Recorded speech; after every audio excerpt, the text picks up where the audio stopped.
People head outdoors searching for calm, for quiet, for a break from everything waiting back home. But not every trip into nature is peaceful. The woods can keep secrets, and sometimes those secrets are watching you. What begins as a simple escape can quickly turn into something you'll never forget. These are the most unsettling forest encounters that changed peaceful nights into terrifying ones. But before I show you the video, I wanted to say that if you enjoy this kind of content, make sure to press the subscribe button. Only 4% of you are subscribed, and I would love to have you join the community. You can always unsubscribe later. Also, hit the notification bell so you won't miss anything. Now, back to the video. Creepy Outdoors is a YouTube channel where the creator shares his adventures in a pretty unique way, with a GoPro strapped to his chest, giving viewers a first-person look at everything he does. Most of the time, it's just calm forest walks or camping trips. But back in October 2022, he uploaded a video that stood out from the rest. That day, he went out camping alone in a forest. Everything seemed normal until he ventured deeper into the woods.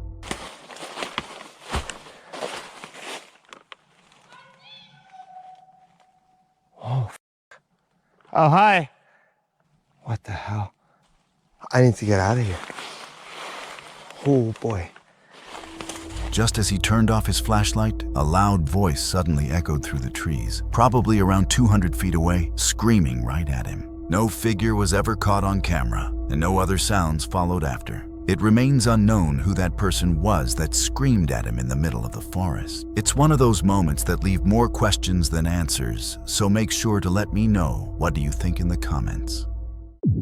Ciaz is a YouTuber known for his urban exploration videos, often visiting abandoned places with his friends. But in this video, things took a terrifying turn. While exploring an old abandoned campsite deep in the woods, they came across several warning signs such as private property and do not enter. But they chose to keep going. The deeper they went, the more unsettling it became. Strange signs appeared along the path, and then they started hearing screams echoing from within the forest.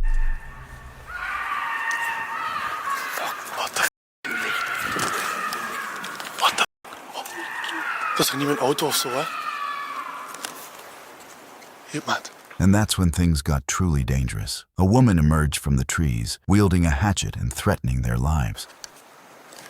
Hello. Hello. What the What? Hey!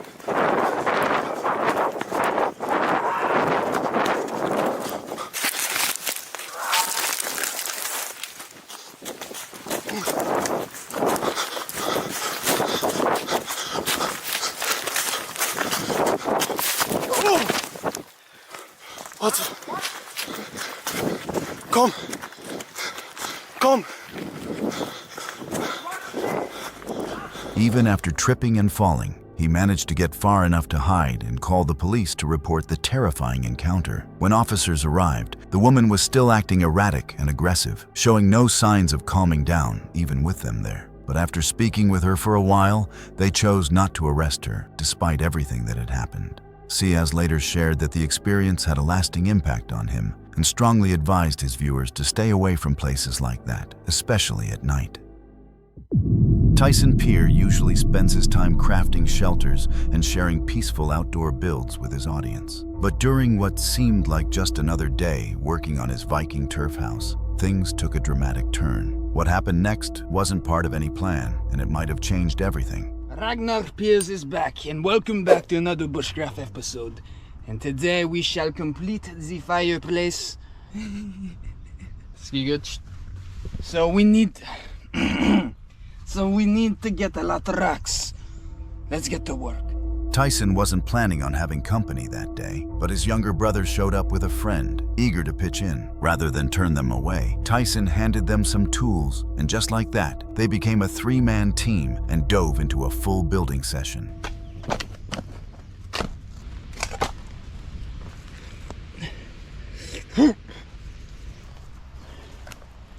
Very nice. Yeah, first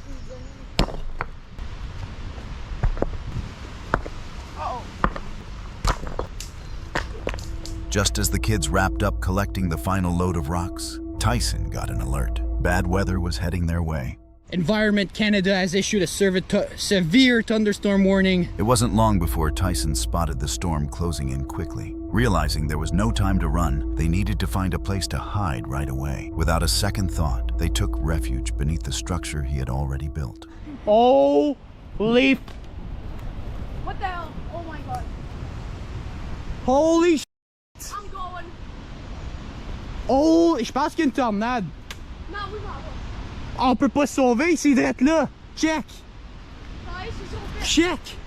Qu'est-ce qu'on fait? Elle s'en vient, reste en dedans. Non, non, non. En dedans, en Non, dedans. je m'en vais. Non, on peut pas, il est trop tard. En dedans. Reste en dessous. Tornado. Tornado. Stay low. Stay low. Stay low. Stay low. Stay. Stay. Stay. Stay low. Is it leaving? No. Stay. Stay. Stay. Oh, buddy. Stay. Stay. Stay.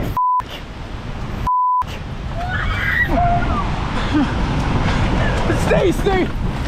In this small ball. In this small ball. In this small ball. Are we gonna die? Are we Stay gonna low. die? No. No. We're Okay. good. We're good. We're good. No, we're dying. We're dying. We're dying. No. Stay. Stay. Oh, Bro. fuck. Oh my god. Tice. Stay. Stay. Stay, Miguel. Stay. Stay. We're gonna wait until. Holy shit. Tice, please, don't make me. C'est good. C'est good. On est good. On est good? Oui, sir. 100% sir. Please, God. Please. Please. God, s'il vous plaît. S'il vous plaît. Oh my god, no. Please, no. Stay low. Stay low. No. Stay. No. Holy Tice, please. Stay. Please, God, please. God, please. Tice. S'il vous plaît. C'est good. On est good. On est good. On est good. On est good. On est bon. On est good. On est good. On est correct.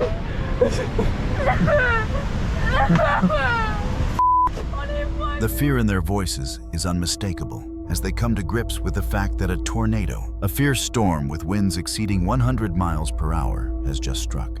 Against all odds, Tyson and the kids managed to survive the terrifying ordeal. Let me go. Stay right here. Holy f. Oh my God. Can we run? Holy sh. Can we go? What the? I'm running. Oh, Yo. we run. Why? No. Why? No, I'm leaving. No, if another tree falls on us, we're screwed, man. Look at the tree. Look at the tree. Oh my god, I'm dead. What the heck just happened? Can we run? We're good for now. We're good. If it hits again, it's good. I got you, bro. I got you. Yo. Holy sh. Oh my God. Holy sh. Holy crap. Oh my god. Look at that. Freaking out. Alpha parkour mode 3000. Okay, Mystic. Let's go. Oh, leave them. Oh my God. Oh yes. Let's go. Let's go, boys. Let's go. Let's go. Yes. Thank you. Thank you. They eventually made it out of the forest and returned home, muddy, shaken, but safe. Their mother had been anxiously waiting, not knowing anything about their whereabouts. And the moment she saw them, all that built-up fear and worry came pouring out. A couple was weaving their way along a mountain road, completely absorbed in the beauty around them. A scenic stretch lined with trees, sharp curves, and a clear view of the valley below. Then, without any real reason, they slowed down. Just a brief hesitation. It only slowed them down by 2 or 3 seconds. But that small decision have saved their lives because something happened up ahead they never could have predicted.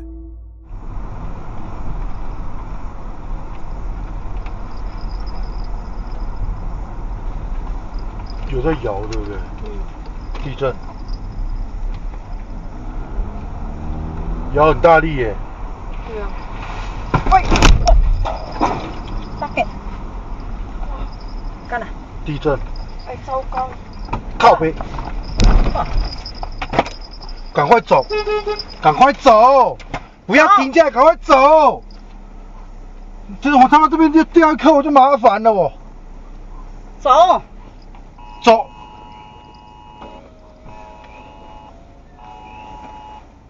Rockfall，哦，车被砸到了。他车被砸到。哦。你？对啊，我车被砸到了。A massive rock broke free from the cliffside and slammed onto the road, landing exactly where their car would have been if they hadn't slowed down. The rock hit with brutal force, enough to completely destroy the driver's side. But they weren't there. That tiny pause, barely 2 seconds, had placed them just far enough behind to avoid it. It's the kind of brush with fate that leaves you shaken, not because something happened, but because it almost did. And sometimes, almost is all it takes to realize how thin the line between ordinary and tragic really is. Sean wasn't out there to push limits or beat a personal best. He was just jogging through the woods in eastern British Columbia, more focused on relaxing and enjoying the fresh air. The trail was mostly empty, with just a few hikers passing by. Suddenly, a large, fast-moving shape appeared, charging straight toward him. Without hesitation, Sean's instincts kicked in, and he quickly picked up his pace, putting as much distance as he could.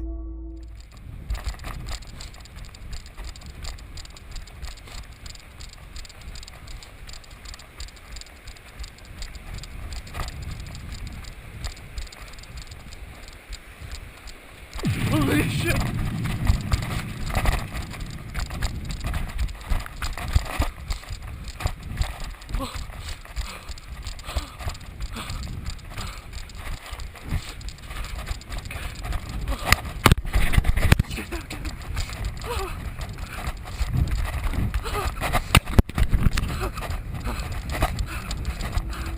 Running into a wild animal like that is no joke.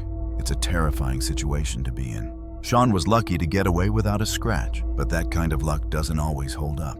This is exactly why anyone heading into forests or trails in places like eastern British Columbia needs to carry bear spray. Watching the footage and listening to Sean's voice, it really feels like the bear chased him for a while, even if the video doesn't show it clearly.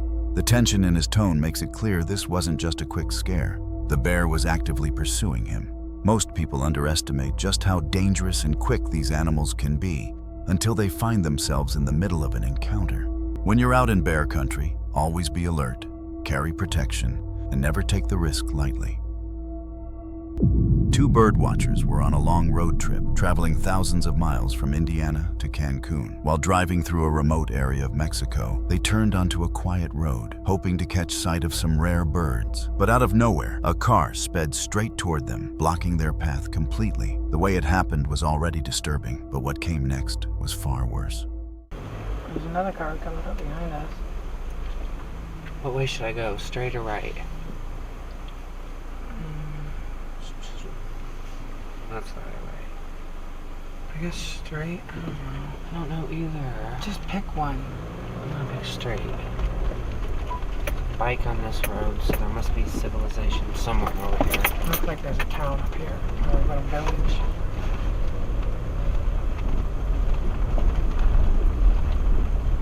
The car behind us is kind of scaring me how fast they're going. I know, they're going quick.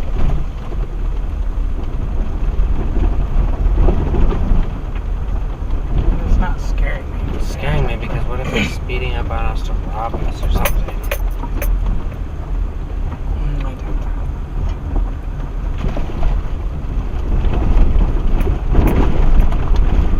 They probably just drove this road lots of times.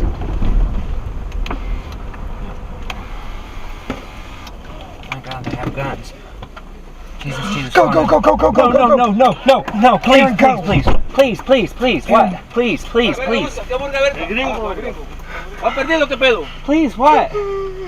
Please, what? No, Espanol, please. We're just... Please.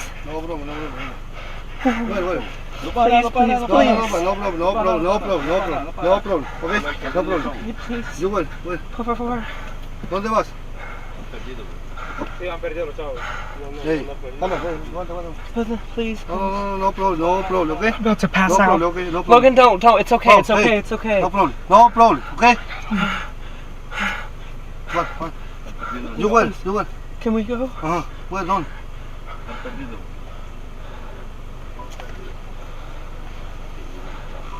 Oh my God. Oh my God. Una foto de... Please, please, Ya, please. ya, no, put no, it on. no, ok, ok. Hey, no. Easy. No pasa nada, no pasa nada. No problem, no problem. Hey, Okay. easy, ok. Hey, ¿dónde? Cancún. ¿Dónde? You okay? We're gonna see mi madre. You where? Cancun. You? Easy, no problem. No problem. No pasa nada, no pasa nada. Tranquilo, pero... No pasa nada, no What's your pasa name? nada. Aaron. ¿Eh? What's your name? Aaron. Aaron. See. You? Logan. Edwin. What's your name? Philip. Philip. No Can problem. you speak English a little? A little. Please don't kill us. No problem. Me. Multiple men stepped out of the car, their rifles pointed directly at the tourists. Naturally, the two were terrified and tried to explain why they were there. But the men didn't speak English, only a few words here and there. One of them made it clear nothing bad would happen as long as they didn't keep driving forward. Without wasting a second, the birdwatchers turned the car around and drove off. They made it out safely, without a scratch. But that moment, those rifles and that silence will haunt them forever. This next video features a man biking down a quiet trail, just a typical relaxing ride. But that calm didn't last long because out of nowhere, things took a very unexpected and creepy turn.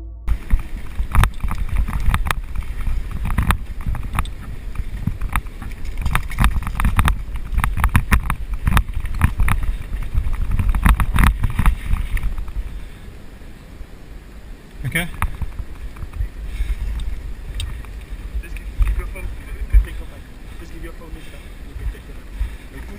Okay. That's all I got on me. I promise.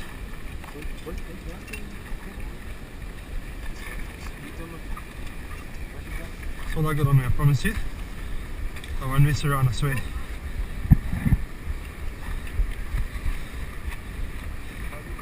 Okay. Which way? Okay.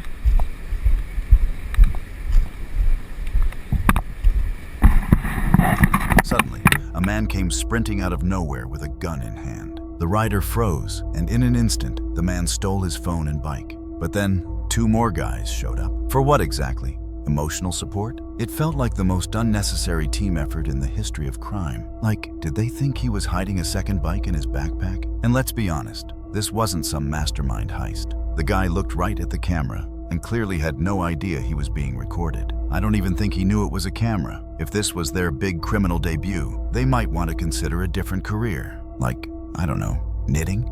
But behind the absurdity, it's also a terrifying reminder that something this dangerous can happen even in the most peaceful places. The fact that you've made it this far tells me you enjoy this kind of content, and honestly, that means everything to me. We're creating something special here, and I'd love for you to be part of it. So if you haven't yet, make sure to hit the subscribe button, and let's keep going with more disturbing encounters. The Hoggett Project is Jake's channel, a YouTuber who loves heading deep into the wild, especially when things get strange or unusual. But the video you're about to see might show one of the worst situations you can face alone in the woods. It all starts off normal. Jake is out in the mountains, looking for a good spot to set up camp for the night. Eventually, he finds a flat, quiet area, perfect for camping, and begins unpacking his gear. But once night falls, things take a dark turn. He starts to hear branches snapping, and they're coming from way too close. And I don't think I was recording earlier, but something made a heavy sound over there. Could have just been some old rotted logs settling. But up that way, a couple miles, there is a camp, but I don't think anybody's hiking this way back down. Anywho, I've heard that the red lamp keeps the bugs away.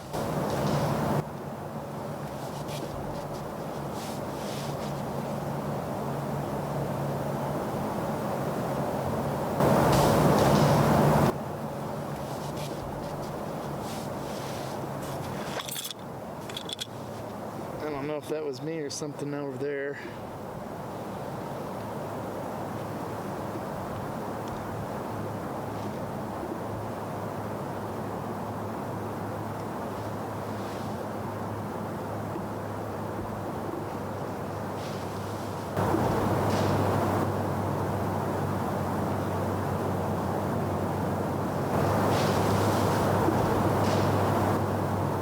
definitely something over there.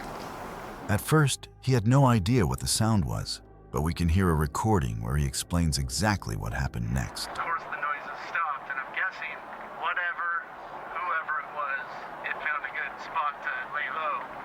I didn't see any eyes glowing back, didn't see any movement, other than I did see a bat. But definitely that is not what made the loud noises. All that said, I decided to pack up camp. I was like, well, I don't know if I'll have fun now. Then the other one out here, and it was really dark back in these woods. Getting all packed up, and once I get out to the road, I just take a quick look up towards where the creek is, and this is where it gets terrifying. And I thought I had pressed record, but it was not recording. But anywho, I've got my low beam on at this point. I think I see something small. Maybe it's like a raccoon or something right there by the water. And as I hit the high beam, this is when I see it.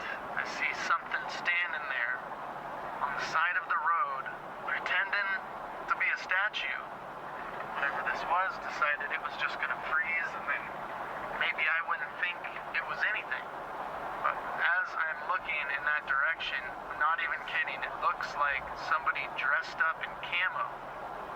And they've got their back slightly angled away, I'd say like at a 45 degree. They're standing there about 6 feet tall, looking like a human that I just caught that was probably sneaking up on me. That's all I can think. When I saw what it was, a human, and I kept the light on him for a good 20 solid seconds without saying anything. You know, the fear just kind of washed over me because I'm thinking, what's gonna happen? Call them out like, hey, what are you doing? And they're all camoed out.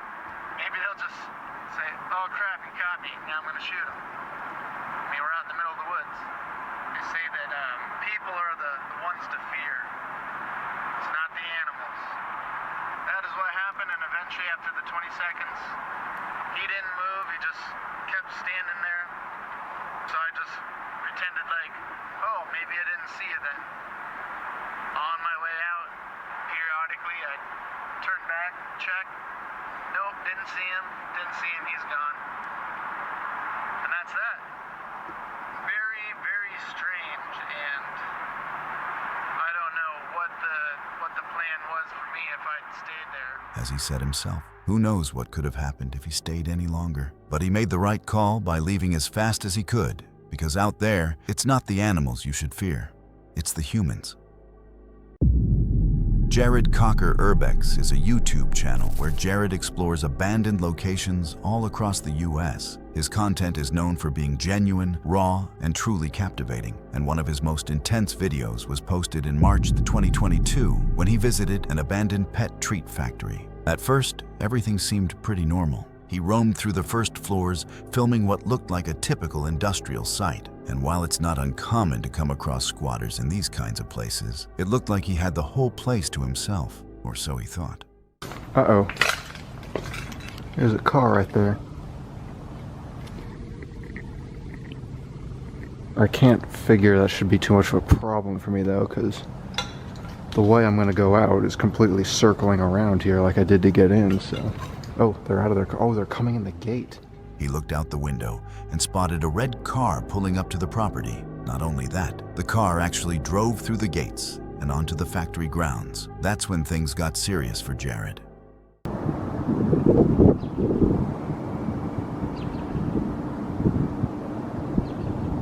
What do I do? I couldn't tell what he was holding. Realizing someone was about to enter the building, Jared started to feel unsafe. He tried to quietly make his way out, but the red car had blocked the front entrance. To make matters worse, he spotted a man walking through the trees, holding something in his hands. From the distance, it was hard to tell whether it was a flashlight or a weapon, but either way, Jared knew he had to get out quickly.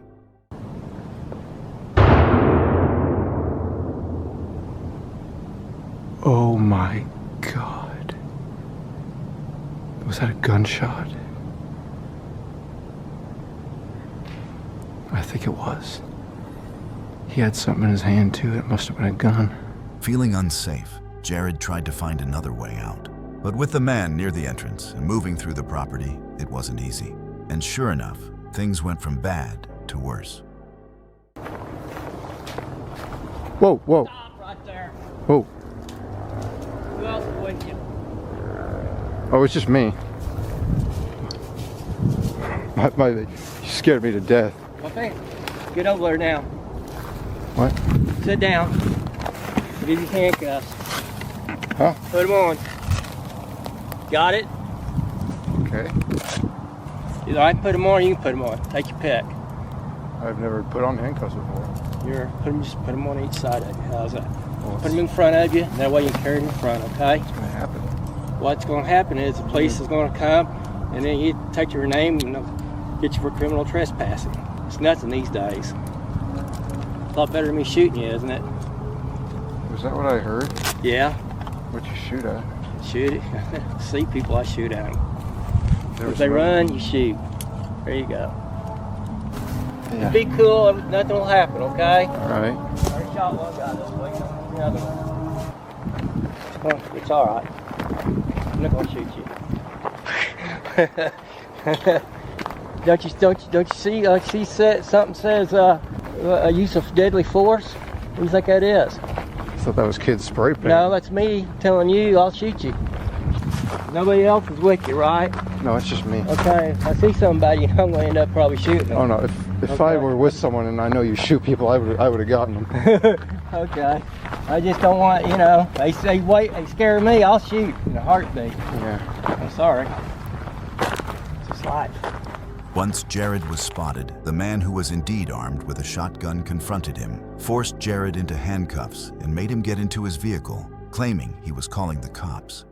What we're gonna do is we'll throw your camera and your bag in the trunk, okay? Okay. I'll put my gun in there too. Alright? Alright. We'll get in a little red cart, we'll just drive up here, set everything out, police will come, they'll ask you for your driver's license, and they'll give you a little ticket. But what really made this whole situation next level insane was what happened next. While talking to the police right there on the scene, 2 other kids, likely fellow explorers, entered the building just like Jared had. That's when the armed man, completely serious, told the police that if anyone else entered, he would shoot. And tragically, that's exactly what happened. While Jared was later giving his statement at the police station, an officer received a report that 2 kids had been shot at the factory. Thankfully, the weapon used was loaded with non-lethal pellets, but the kids still needed medical attention. In the end, the man who pulled the trigger received only 2 years of probation. Freddie is a storm chaser who spends long days driving back roads to film tornadoes for his YouTube channel. And on this chase, he's tracking a strong storm near Holly, Texas, watching the clouds tighten as the wind lifts dust across the fields. Oh my gosh, we might be about to get a tornado here, guys. Tight signature on radar. I think we're about to get a tornado. Stop here real quick. I gotta look at our roads. We might have to go back to that road. We might have to go back to that road right behind us. Tornado on the ground. There it is. Oh my gosh. Strong tornado.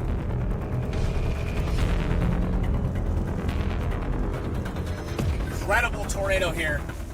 As the first tornado weakens, the sky tightens again and a new rotation starts to form nearby. It's bigger and building fast, pulling dust and bits of debris as it strengthens. All right, we got a road up here. I gotta take it south because this thing could do it again. But before he can get there, big hail starts hammering the road he planned to use, so he backs off and looks for another way around. This one can be violent, honestly, just looking at radar. I mean, just how much cape we have. This might be a very powerful tornado. Yep, there it is on the ground, guys. On the ground. Oh, it's violent. Yep, we already got violent vortices in it, multiple vortex. Now comes the terrifying part. An EF3 tornado is cutting across the field, and a lone house where a family with 2 children lives is directly in its path. At first, the track looks like it will pass by and move away from the home, so he watches and calls out its movement. Then the motion shifts in an instant. The tornado turns toward the house and begins closing the gap faster than he expected. Let's get out of the way here real quick to make sure we're out of the path of this thing. Oh, violent tornado. It just hit a house, I think. Oh my gosh, there's debris everywhere. There's debris everywhere. As the tornado drifts to his east, it crosses the road and begins to move into Lambert Field, only a few hundred yards from the family's home. The wind tears across the grass and bits of debris start to lift. There comes the debris. You gotta watch the poles. Gotta watch the poles. Gotta watch the poles. Gotta get ready to back up if it comes at us.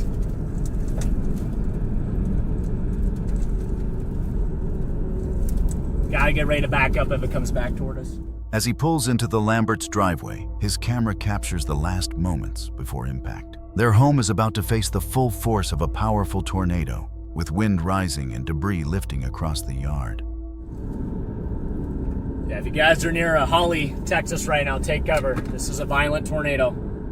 Absolute just grinder. Look at the full. Listen to it.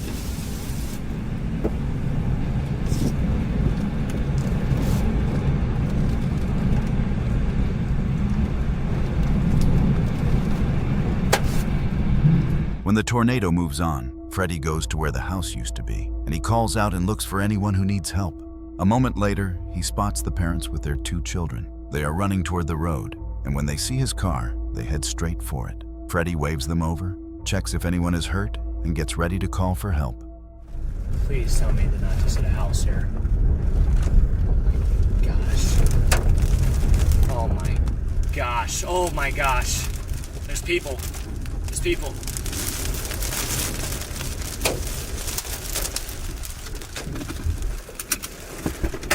Get in! Get in the car! Please. Get in the car! Please, God, help! Open the door, get in! Hurry. Come on, guys! Get in the other side! Other side!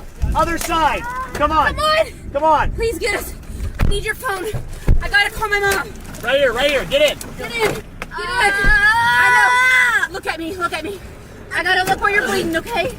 Look at me, like... We gotta get to the hospital, buddy. Yeah. Do you know where the nearest hospital Yes. is? Hey, let me get that dog. Oh, where's the dog? stay Where's the out. dog? Where's the dog? Come on, Bill! Bill! Hey, come here, buddy! Billy, come on! Billy, come on! Come on! Billy! Girl. Billy! Holy shit. Okay. Go, guys, go! I'm a storm chaser here. I've got... Okay, man. You gotta get us to the hospital. I need a towel. I've got injured people in my Don't car get in the right mud. now. I'll try not Don't to. get in the mud, you'll get stuck. Oh, shit. Yeah.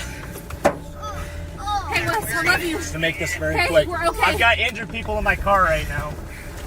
Okay, there's a tornado here. Where are we at, guys? Hodges. Hodges, Texas. Hodges, Texas. Wes. I am really happy and also shocked that this family survived. When you see what is left of their home, it feels like a miracle. Freddie rushed them to the hospital where they got the care they needed, and they are doing much better now. In the time since, they managed to rebuild their home, and they are slowly putting their lives back together.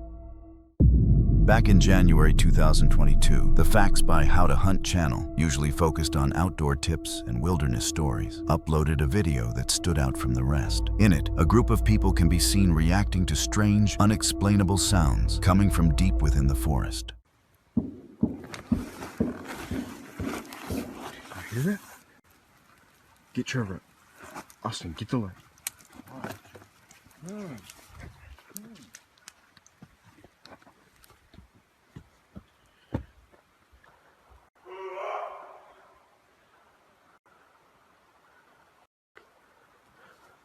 Hey! That was not an elk. Where's that coming from?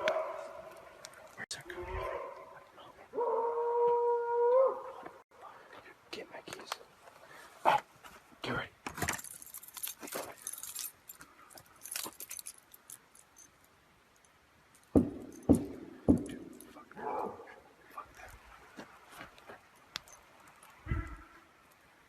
Everybody, get in my truck! This clip set off a wave of theories online. Some people brushed it off, thinking it was just someone yelling out in the distance. But others weren't so sure, saying the sound was too powerful, too deep in the forest to feel like a simple prank. And then there's the man's reaction. You can hear the panic in his voice. Real or not, something out there clearly shook him. So what do you think it was? Let me know in the comments. The crew from Adventure Outdoors is all about finding the most scenic and sometimes sketchy places to camp. This time, they chose a remote stone shelter deep in the Scottish wilderness, a charming little spot from the 1850s called White Lagan. Sounds cozy, right? Well, not if you've heard the local rumors. I've actually featured a video before from someone who spent the night there and experienced strange things, like knocks on the door in the middle of the night, only to find no one outside. Ghosts? Wind? Creepy forest neighbor? Who knows? But our brave adventurers stepped inside White Lagoon anyway and gave us a quick tour. It looked peaceful enough, at least for now. I'll give you a quick tour.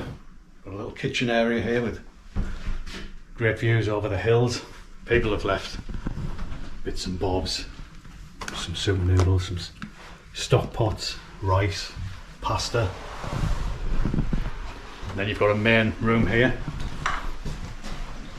A couple of areas to sleep. Nice stove there. It's cracking, isn't it? Oh, it's amazing. And then through here, a couple of candles on. A couple of more beds there as well. Yeah, I'd say it sleeps one. You could possibly get two on there, couldn't you? Yeah, so you get a few in. I mean, there's space on the floor as well if you needed to sleep on the floor. 1, 2, 3, 4, 5, 6, 7, 8. I reckon I could comfortably sleep about 8. After unpacking and settling in, they cracked open a few beers, the campers' way of saying, what could possibly go wrong? Well, so here we are. It's getting dark outside. The storm has really picked up. I don't know if you can hear it on the GoPro, but it's definitely gusting out there pretty strong, isn't it? Yeah, I'd say it's 40, 50 mile an hour at the gusts. But it feels like it's getting slightly worse by the hour. I reckon up until about midnight. Yeah. It's cooling down a bit as well, so I think we'll have to get the fire on shortly, Marty. What do you reckon? Yeah. And fire, some food, and then we'll crack on some wine. Yeah. The wind is really, really blowing out there now. The storm's in full swing. The storm was raging outside, but what's worth mentioning was that the real thunder came from inside the Bothy. That's something going on there. They poured some wine and started flipping through the Bothy book, but what happened next changed the mood completely. Last night, well done, absolutely spotless. Whoa. Hold on a minute. Whoa. Oh. This. No. I'm out. I'm out of here. No. There wasn't any wind inside. But if you're still convinced it was just the breeze, keep watching. What happens next will prove otherwise. When the wind's blowing that strong outside, and there's no, it's the only rational explanation, even though I'm not even looking at that. No, I'm not looking at it. It's moving, right? So, I'm honest, I don't know where to go. I don't know where to go. This can't be right. I don't. I'm not. It's black in here as well. I can't see a thing. So there's a chair over there, and it just started to move, which is. No way. I'm not even. No. It's bonkers. I'm not having any part of this. That is moving. Jesus Christ. It is moving, that chair is moving. Just leave it. Come on, man. Oh, Christ. The chair suddenly started moving all by itself. It wasn't a gust of wind or someone bumping into it. It just slid across the floor. And to be honest, it looked pretty real. Then, as if things couldn't get weirder, the camera randomly shut off for 10 whole minutes. Creepy coincidence? You decide. Morning came eventually, and so did the headache, thanks to last night's wine-fueled ghost hunting session. Adventures into History is a channel run by creators with a true passion for uncovering the stories behind different places. Their explorations are genuine, offering real glimpses into history without the usual dramatics or staged creepiness. But in this video, something was different. What began as a calm, straightforward trip soon took a disturbing turn, one that set it apart from anything they'd shown before. Hey everybody, it's Robert coming to you with another adventure into history, and I'm out here with Mr. Dan, and today we're going to be exploring a creepy old house out in the woods. It's probably haunted. If you can see it right behind us, it's a huge old creepy house out here in the woods. Just for a bit of context, I'm going to let this next part of the clip play so you can hear some of the history straight from Dan himself. He's known about this place for years, and as you'll hear, he has some interesting details about who lived here, how it was used, and why it's been left the way it is. This, you know, growing up around here, this was known as the old Willis place, and it was owned by neighbors of ours in Waverly Hall, Miss Betty Willis Wisnett, and she and her family had inherited this place from an old uncle, is what I was always told. And the Willises and the Wisnets all kind of used this as hunting areas, and I can remember different people, if you were friends with the Wisnet family, you would get invited to come down here and bird hunt and such. And it's just been, all my life has looked just like it looks right now. And I think the family has finally come to the point that they're going to sell all this property, and that's how we got permission to come down here, actually. The story behind the house isn't exactly unsettling, but the place itself tells a different story. For most of the video, Robert and Mr. Dan simply wander through the rooms and around the small barn nearby, taking in the slow damage that years of neglect have left behind. It feels like nothing more than a calm walk through forgotten history. But when they decide to crawl underneath the house for a closer look, the calm doesn't last. Something's about to break the stillness. So over here on this side, real narrow boards on the floor. Over there on that side, you can see the big, kind of actually modern style floor joist, but they're bigger. And floor is wide boards over here, but newer wide boards. So that's a 1958 Coke bottle, right? What is that?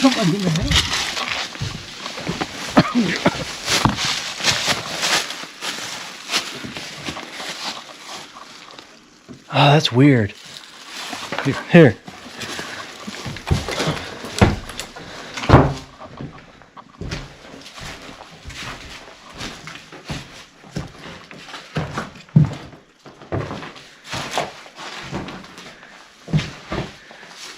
That is strange.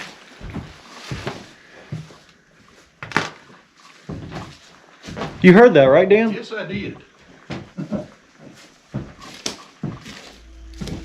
They scramble out from under the house and head straight inside to check, but the house is empty. They scan the entire place, and there's no sign of anyone. Their reactions feel real, the kind that can't be faked. And I can't imagine Mr. Dan and Robert staging something like this. They both seem like genuine people. Still, whatever caused those footsteps, it was enough for them to decide they'd seen all they needed to see. As they step outside to wrap up the video, something happens. A final, sharp reminder that they weren't welcome here. All right, well, we're gonna go ahead and get out of here. So I hope you guys have...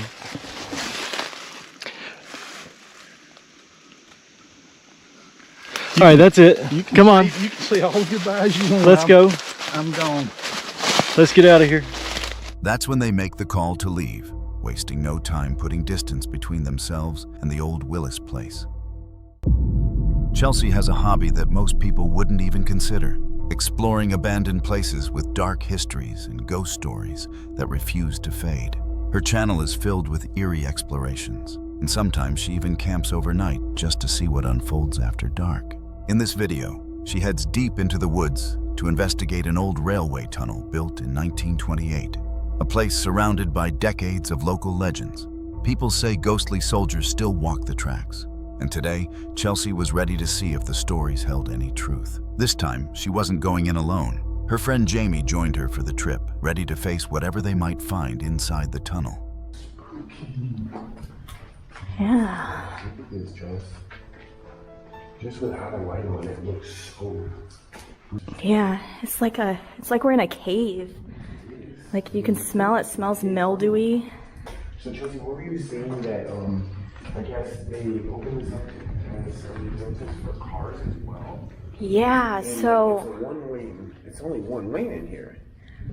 Yeah, so if two cars come in here and they get stuck, there should be a pocket here for the vehicle to pull into in the side of the wall. So I wanted to see if we could find that. Definitely need to look in for a pocket. I was know that these lights actually flicker from time to time. Do they? Oh, I mean, that's what they say. They're not supposed to. At first, the tunnel was quiet, cold, damp, and echoing with every step. Chelsea and Jamie scanned the walls with their flashlights, taking in the decaying structure and the eerie stillness that surrounded them. But then, something unexpected happened. Definitely has a spooky factor, if you know what I mean. Yeah. Those lights flickering. Shh. Chelsea, what is that? What is that? What is that? What the frick is that? What the hell was that? What was that? What is that? Why does it sound like there's a Dude, Chelsea? It sounds like a train. James, seriously? Sure, it can't be. It's gotta be it's the other river. Oh my god. Oh, what the hell was that?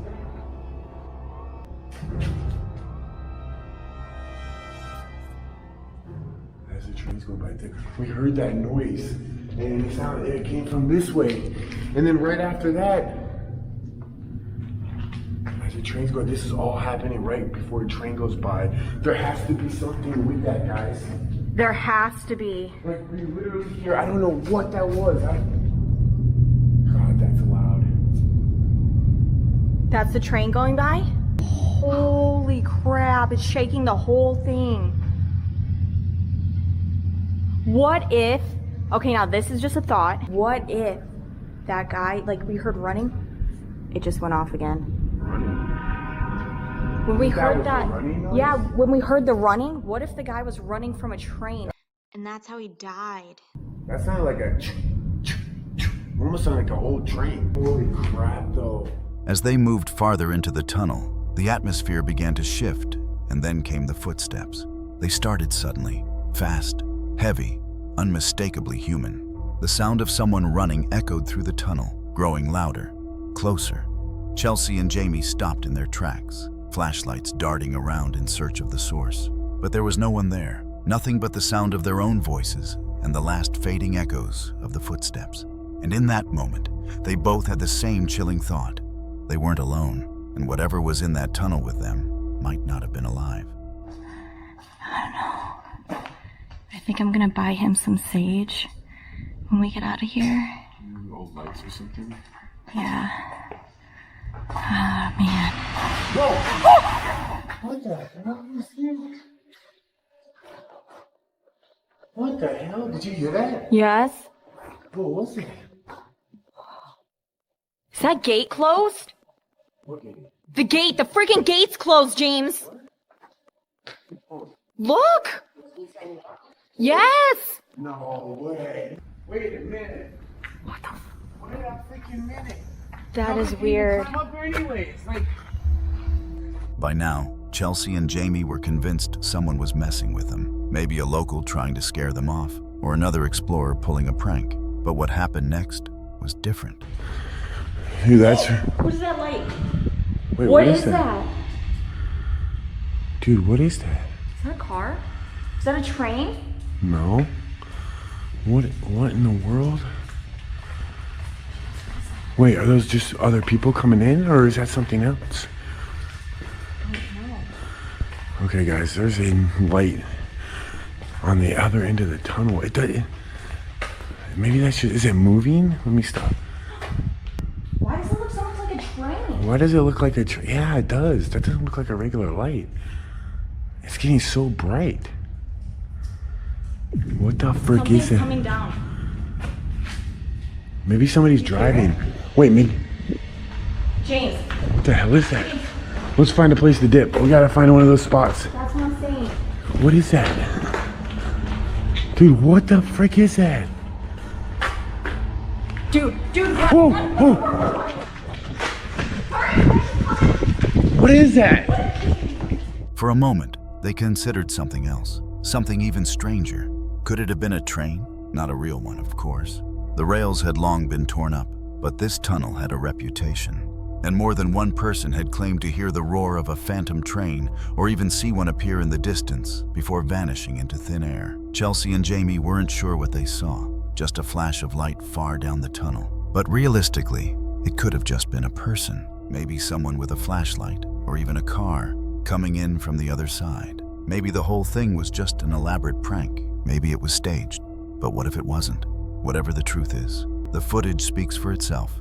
And whether you believe it or not, it is one strange encounter.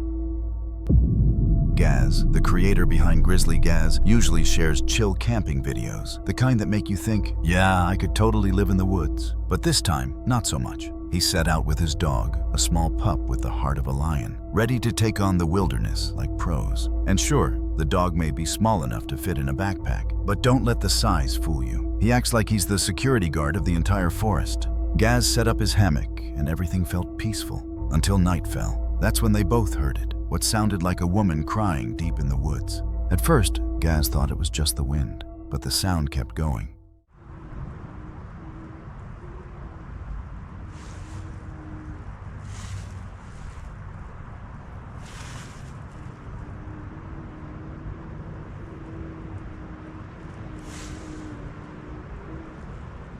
Hello?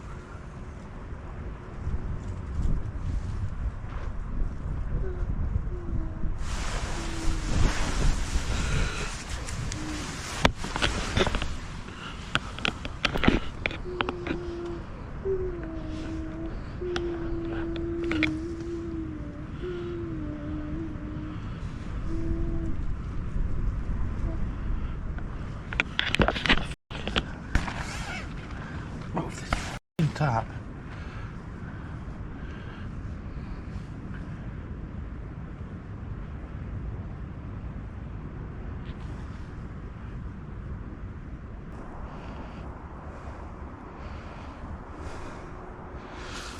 What the fuck was that?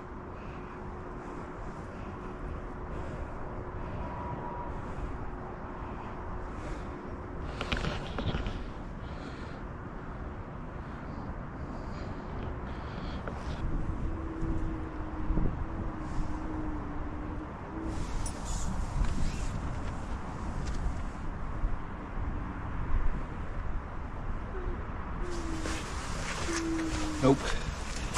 Nope. Nope. Nope. Nope.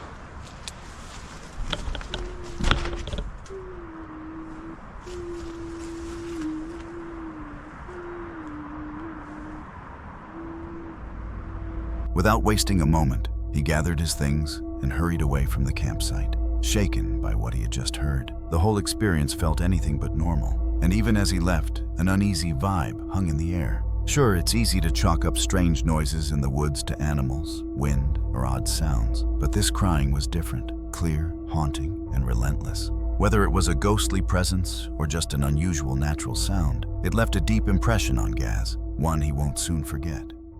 Field Days is a YouTube channel where the guy takes camping to a whole new level. He's not your typical camper. He usually disappears into the wild for days, living off the land and completely avoiding civilization. In this video, he decided to spend the night in a dark cave, literally in the middle of nowhere in Australia. What's going on, doggies? Welcome to a solo camping in a haunted cave video. I've just been dropped off on the side of the road, which is probably about 2 k's that way. We are steaming our way through this dry bushland in search of this haunted cave. All right, so the whole entire reason why we're doing this mission today, one of my real good mates who lives just up here, he said to me, he went to visit this cave. He walked into the cave. He reckons that there's a man-made ladder which you can climb down.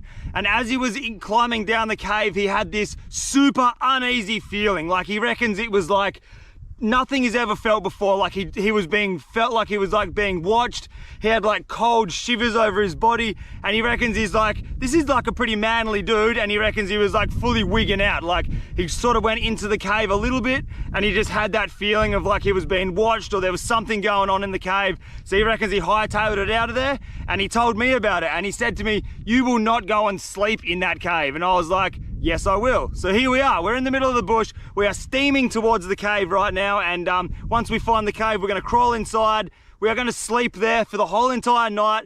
I've got very little stuff in this backpack. I'll show you guys what we got soon, but it's just you, me, a GoPro, a handful of batteries, and that's it. At one point, he mentions he didn't bring any water with him this time, hoping he'd find some inside the cave. After walking for a few kilometers, he finally got there, the place he called home for the night. But this is it. This is the entrance to the bedroom for the night, and it is not what I expected at all. Quickly have a look at this. Hello? Oi!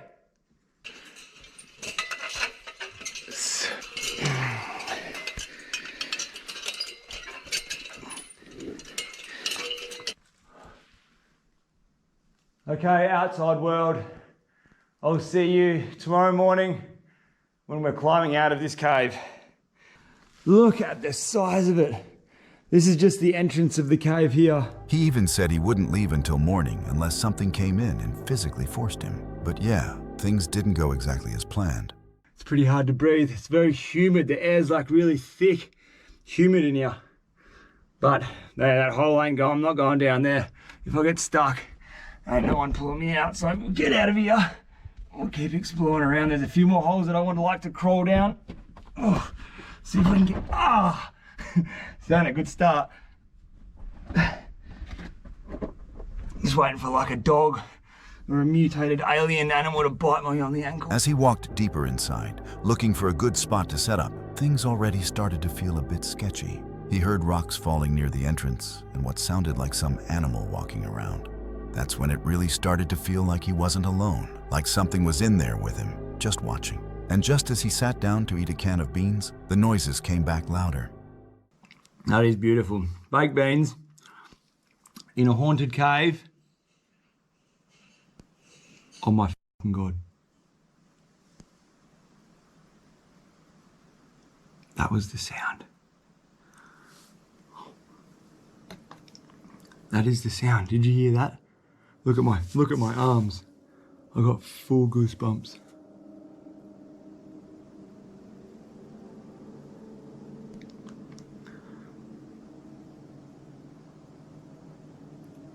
It's the chains moving when I climb down the ladder.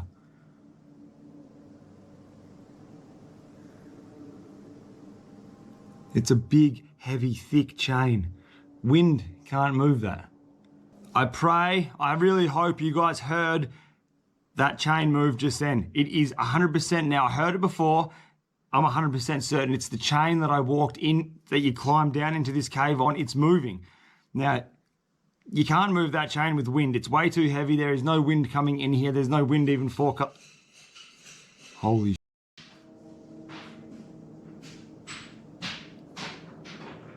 Oh my fucking God. You must have heard that just then. Look at my arms, dude. Oh, this is fucked.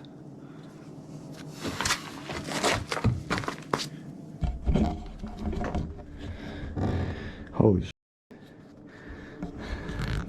That's not normal, dude. Well, I'm freaking out. Okay. Well, I've got my backpack back on and I'm booting on out of here. I just heard a sound.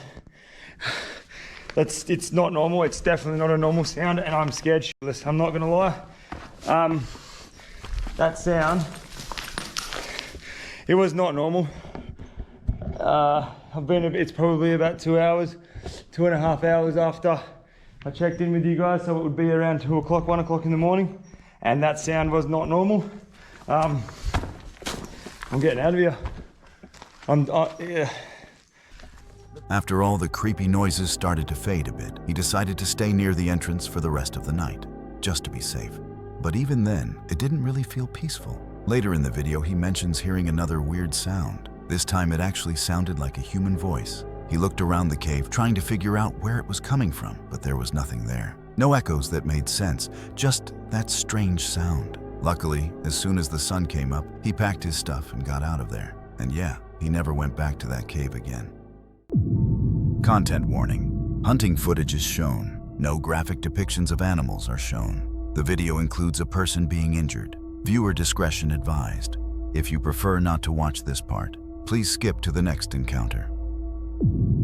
Safari Classics is a channel that follows professional hunters on trips across Africa. Most of the time, they know exactly what they're doing, but even with years of experience, the wild has a way of surprising you. In this video, the crew headed into the thick forests of Cameroon on a buffalo hunt. What began as just another adventure in the bush quickly became a moment where survival instincts had to take over. How hot is it, Marcus? Once more into the breach of hell. How's the weather been? Warm. Warm, a little, oddly, a little muggy, kind of like it wants to do something. We got cloud cover coming in now. We don't know what's going to happen, so we're going to go prowl around, hoping to see a good bull and maybe cut some good eland tracks.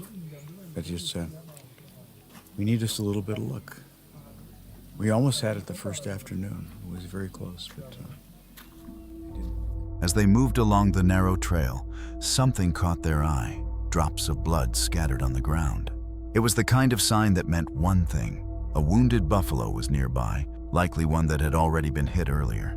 The problem was, they had no way of knowing how close it actually was, or if it was already watching them. They followed the trail carefully, studying the ground, every step filled with tension. And then, without warning, it all unfolded right in front of them. Lang.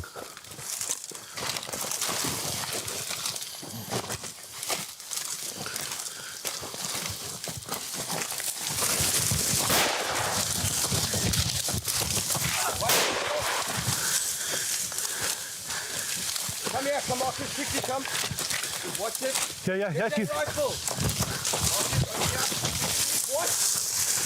Come over here. There. Shoot it. Shoot it, Marcus. There, reload. Where's the other rifle? Yeah, I'm trying to get it. I'm trying to get it. Over here. Come slowly. Watch the buffalo.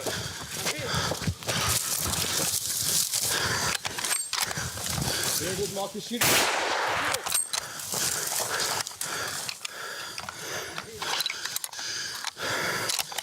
Okay, just wait, guys.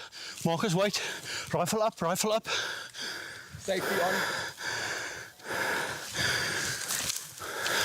Are you okay?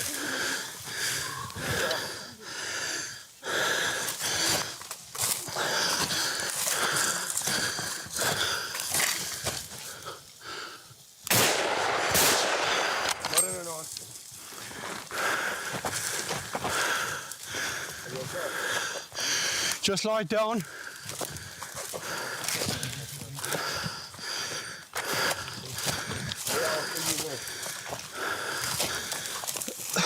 Stand up so we can examine that.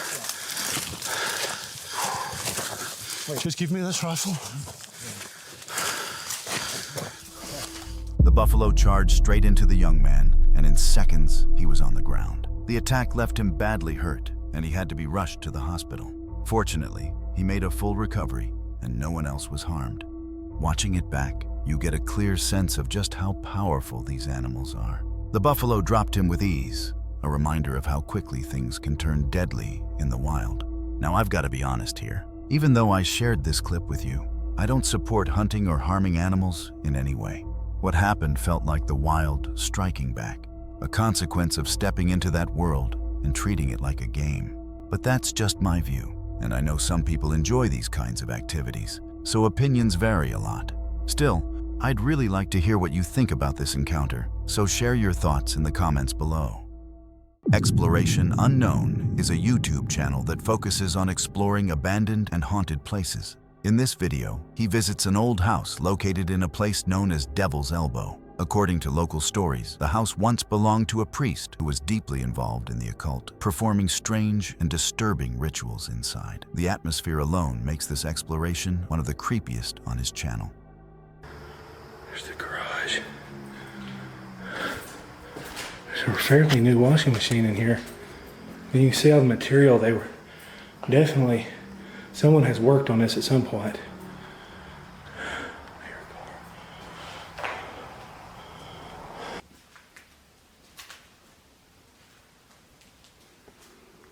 Description.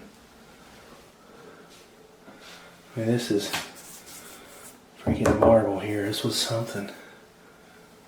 Hi. Okay, guys, I think I've been hearing stuff upstairs, but I'm hoping, and I mean this, I really hope that it's paranormal and not someone freaking in here.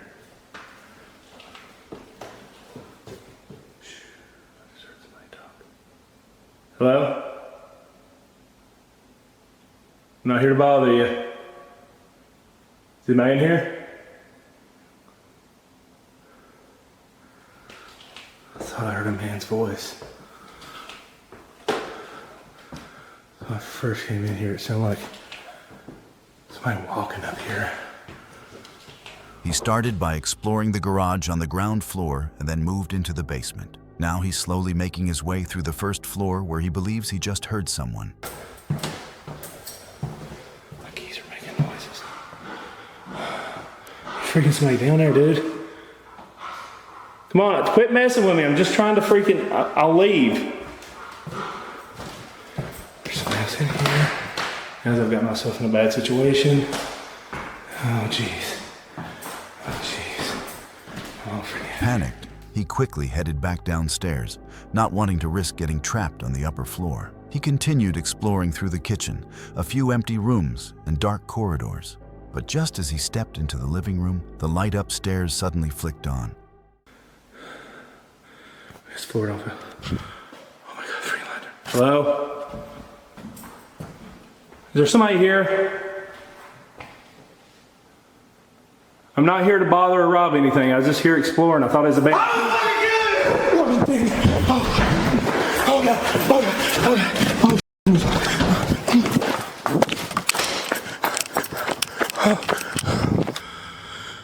Oh my God, guys, I'm back to where I think I'm safe. Oh my God, I'm back to where I was parked at. Oh my God. And nobody's following me. I don't see anybody. God, that was freaking, I just walked to the bush. That's freaking terrifying. I just kept playing this game in my head. Is this paranormal? Is this someone in here messing with me?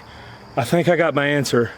I don't know if they were just playing or if they had ill intention, but it worked in scaring the living crap out of me. Exploring places like this at night can be incredibly dangerous because you never know what you might encounter inside. At first, he tried to convince himself that the noises were just typical sounds of an old house, but it became clear that wasn't the case. Luckily, he managed to get out before anything worse could happen.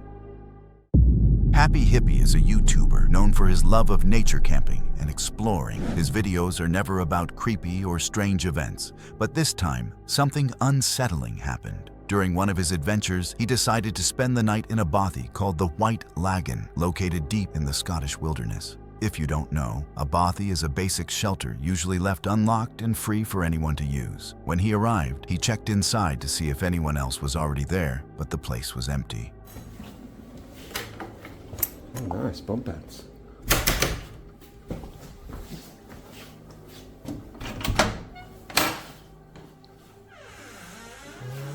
Sweet. Nice and cozy. Said I wanted to take up fishing. Someone's left a little homemade fishing rod. Really sweet. You see some pretty weird written on doors. That's normally what you see. Smoke that shit. And that's a common one. If you can see it, it says Bill Gates. That one, little coordinates. Think I'm gonna go check it out? Hell no. But I'm sure someone's just joking. Apart from a few things left behind by past travelers, some old clothes, a few fire-starting supplies, and some writing on the walls, there wasn't much. So he began to unpack and settle in for the night. But what he didn't know was that something was about to happen, and he wasn't prepared for it. I got one of them water filter straws, and it comes with 2 little bags as well, so you can attach the straw to that. But I've not got to use. Oh, maybe this is the guests. There was no one there. I don't know if that's just the people with me or something. I don't know if that's something they do. But I don't think it would be that family. It was just a dad and his daughter and son. Oh well, we'll see. It was just knocking on the door again, and then I went out, but there was no one there, so I don't know what's going on, but I've not heard of any haunted bobbies or anything. I've never had weird shit.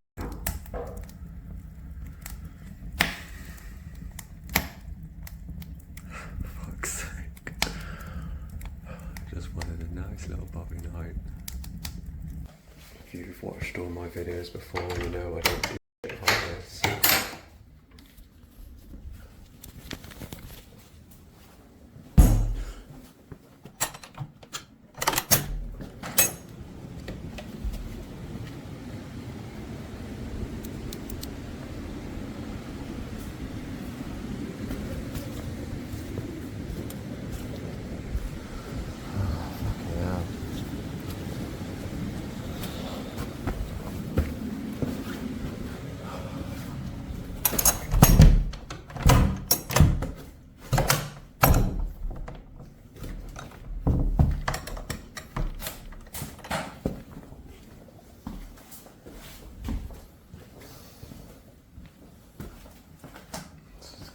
Fun night. Can hear walking around into the room and then I go in there and it just stops.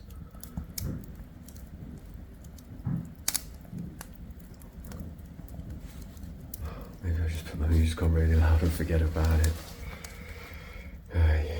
Cameraman never dies, right? He kept hearing knocks on the door like someone was out there trying to get his attention. When he stepped outside to look, the area was completely empty, with no one in sight. But the knocking didn't stop. It kept coming again and again throughout the night. Since he had already checked and found nothing, he decided to ignore it and focus on staying calm, even though the sound never really let him. This video is featured on the YouTube channel called Ray RLC, in which Tim sets out to investigate a forest trail after hearing about a disturbing report sent to his friend, Ray Gloom. According to Tim, Ray had received an anonymous email. The sender didn't give a name, only saying he'd been hiking a little-known path that winds up a remote hillside. It didn't look like much, barely a trail, but it was just enough to lead someone deep into the woods. The man claimed that while hiking one night, he heard what sounded like distant laughter echoing through the trees. At first, Tim chalked it up to the wind, or maybe an animal. But after nearly an hour of walking, the sound came again, this time closer, clearer, and far more unsettling. Feeling uneasy, he turned back, and that's when he saw it. Oh, shoot! Eerie laugh right there. Guys, I'm terrified right now.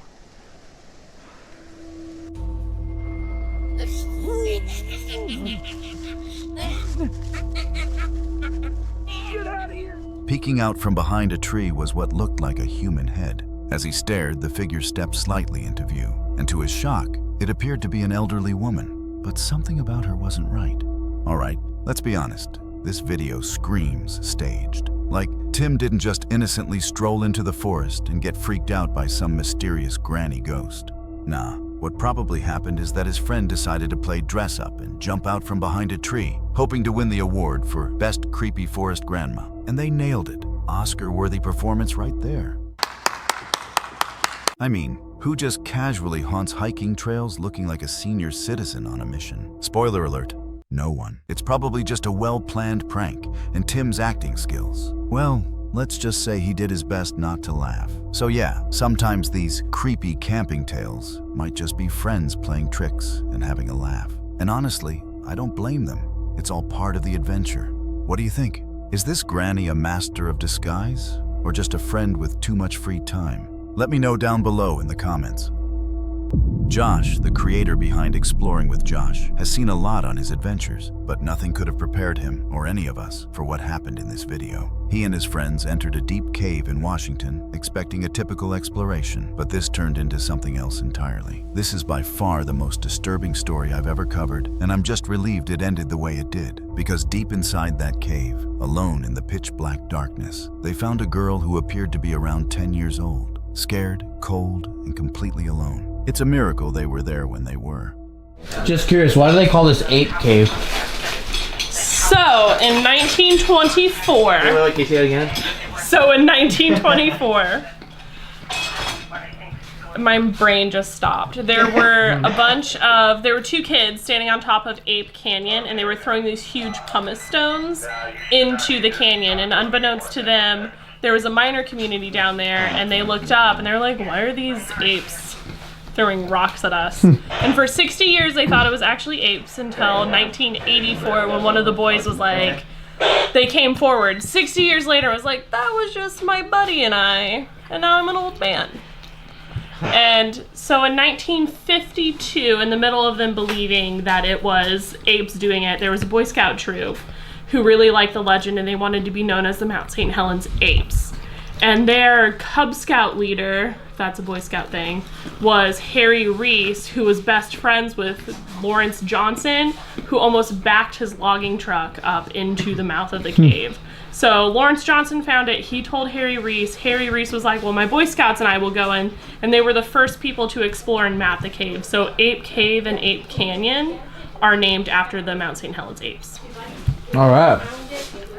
That is why. That is good. They entered the cave through a huge tourist entrance and carefully made their way down the stairs inside. Thankfully for this thing, I will be able to survive this exploration. This cave. Here, I feel it getting cold.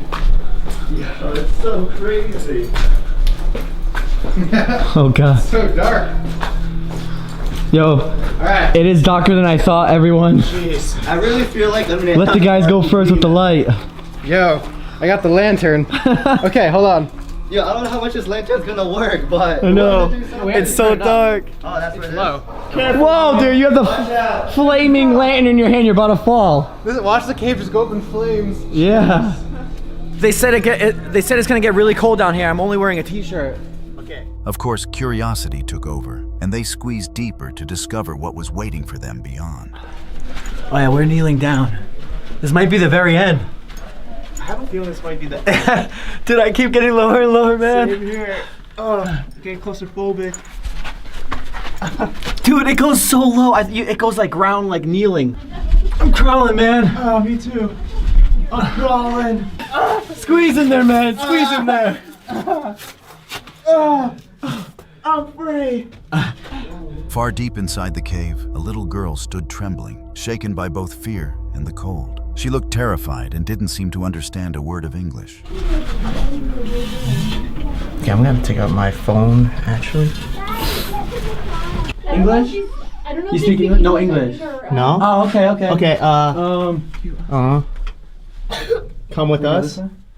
Hey, Josh. Do you see those, the couple that was back there? You wanna come with Tell us? them their daughter's up here and she's scared. They don't speak. She doesn't speak English. She doesn't speak They don't English. speak English. It's okay. It's all right. This is the way back. What an experience. As we were about to leave, this little girl comes up out of nowhere, scares us, and at first we're like, wait, whose parents are hers? And she was just there alone by herself. Then she just stood there in the back, so I started talking to her, but she wouldn't answer me. And I was like, wait a minute, I don't think she speaks English. It turns out she really didn't speak English at all. She's by herself, crawled the whole way in there by herself, no light. No light, what the heck? I don't get it, no light. She didn't even speak English. So they were like, okay, come with us. And eventually, I guess her parents were yelling her name in their language. And yeah, she went back, but she started crying and stuff. It was kind of a crazy situation. Realizing the urgency, they stopped filming and focused on guiding her out. Carefully, they helped her retrace the path back through the cave. Near the entrance were her parents calling out her name, and clearly terrified. She must have wandered in too far and lost her sense of direction, swallowed up by the cave's pitch-black twists and turns. It was pure luck Josh and his team chose to keep going, because without them, she might have stayed lost in the dark for much longer. In one of her videos, a YouTuber known as The Abandoned Camper set out to stealth camp in a cemetery from the 1800s. Pretty normal, right? At first, everything seemed calm. She found a quiet clearing tucked behind some thick trees, unpacked her gear, and began settling in. Just another remote spot on her growing list of off-grid camps. But as the light faded and the forest grew quiet, things took a strange turn. While filming old, crumbling gravestones, she suddenly heard something. It was the sound of children screaming, slicing through the cemetery from somewhere nearby, and there was no one else around.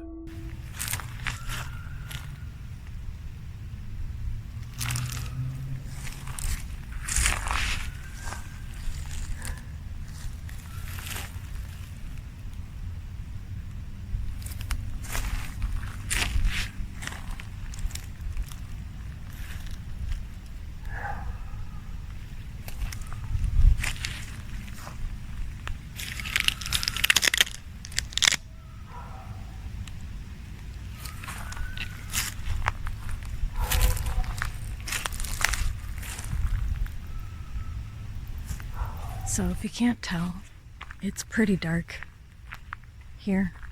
right now, but there are kids here, like young kids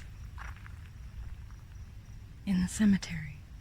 And I'm wondering how active this place actually is. Do people come here at night and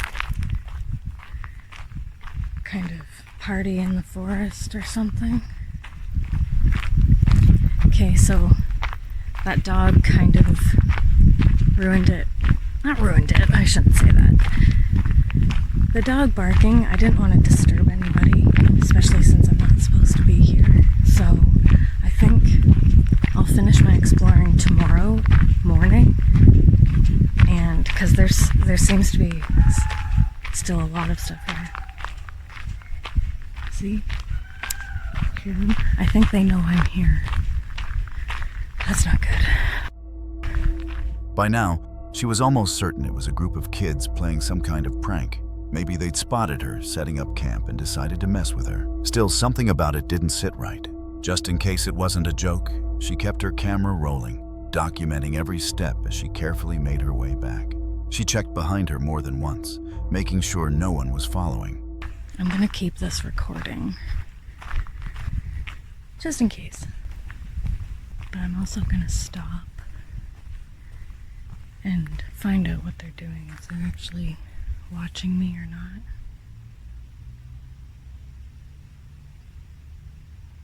Well, I can see them. I just don't want them to see where I'm going. I think they're gone. Back at her hidden campsite, she tried to shake off the unease. She lit a small fire, just enough to cook some food and keep the darkness at bay. But that one spark may have been the mistake that gave her away. Not long after the flames began to flicker, she heard it. Voices, footsteps crunching through the underbrush, moving through the forest, straight toward her.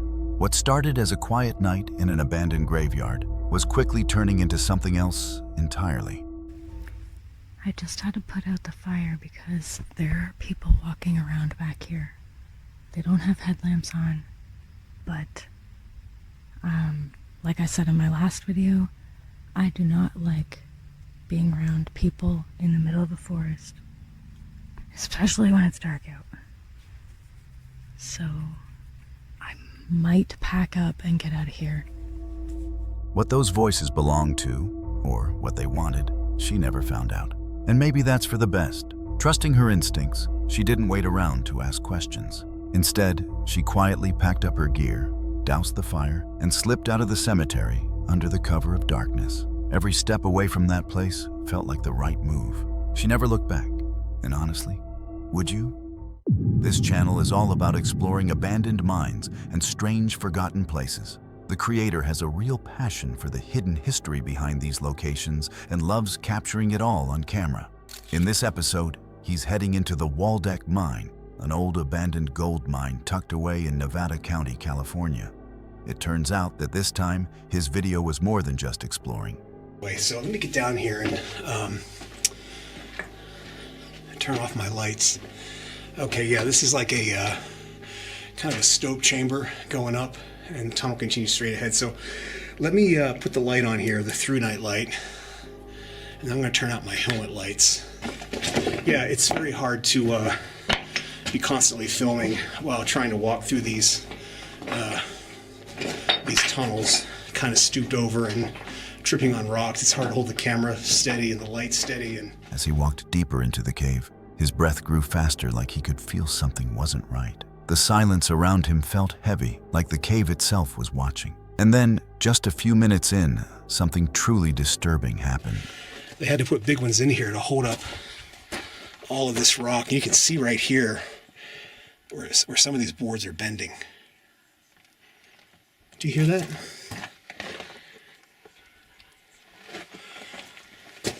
Sounds like, what, is that wind? I don't know if you can hear that on the camera.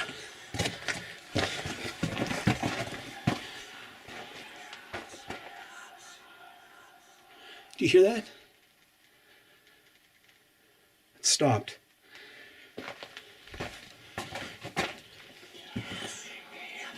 Well, I don't know what that is. That doesn't sound like wind, but that's crazy. Don't know if that's a bird or I don't know what that is. It almost sounds like snakes, but... Without warning, the sound of whispering swept through the mind, quiet at first, then very clear, like voices hiding in the dark. There was no wind, and also there was no one else around. I can't explain what it was, but if you have any theories, drop them in the comments. The Northwest Wind is a YouTube channel run by Sam, who often goes on solo camping trips. In this video, he went deep into the woods near Cleveland, leaving his car parked behind and heading off for what was supposed to be just another peaceful night in nature. Stealth camp number 18. I feel like every week when I say what number it is, it just blows my mind that time has gone by so fast. Tonight, we're camping at a local park, dog park, walking trails, hiking trails. I'm gonna go off the trail into the woods. We're camping stealthily because everyone's always like, why not stealth camp at a campground or a park or something? So that's what I'm doing. Your suggestion, that's what you're getting. During the day, everything felt normal. He found a good spot, set up his tent and made some food, just the usual routine. But as the sun started going down, Sam couldn't shake the feeling that something was off. He felt like he was being watched. All right, so it's getting dark. Gonna be fully dark here in about 10 minutes or so. Somebody just walked by. I don't know if they had a dog or not, but they definitely didn't see me, but I could barely see them. The tent does not sit high at all. I've been sitting on my belly case. This was while I was eating, just finishing up eating. I don't know why, I'm just spooked.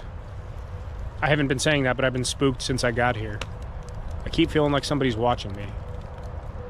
And then seeing that person. I know it's a public park, but still. Most experienced campers will tell you, if something feels off, you have to trust your gut and leave. But Sam decided to push through and stay the night, which turned out to be a bad decision. There's somebody, hang on. I don't know if they could see it or not through the tent. I don't think so. I'm leaning right up against the light, but somebody's walking around out there very close to the tent.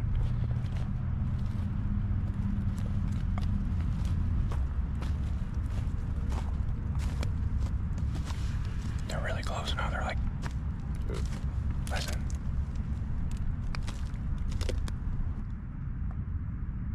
I don't like this at all. I'm spooked. Hello? Hello?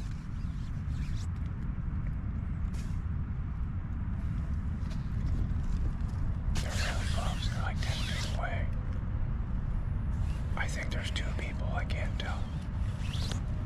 I can barely hear them talking. They're whispering. I think there's two people.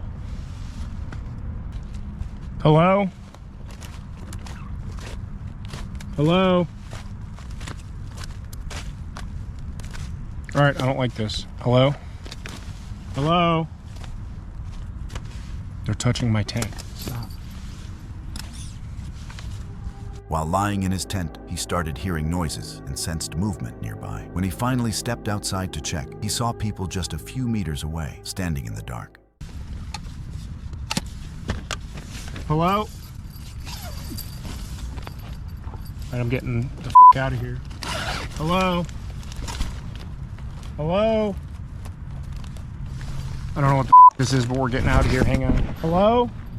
Okay, they're walking away now. What do you want? What do you want? I have a knife. Where's my knife? They're f***ing with me. They're f***ing with me here. Holy crap, get away. What do you want? Hello, I can't see you. Hello? All right, I'm getting out of here. We're getting out of here. Hello? What do you want? Say something, I see you. They collapsed my tent on me. I don't know which way they went. I think they went this way. I see you. Get away!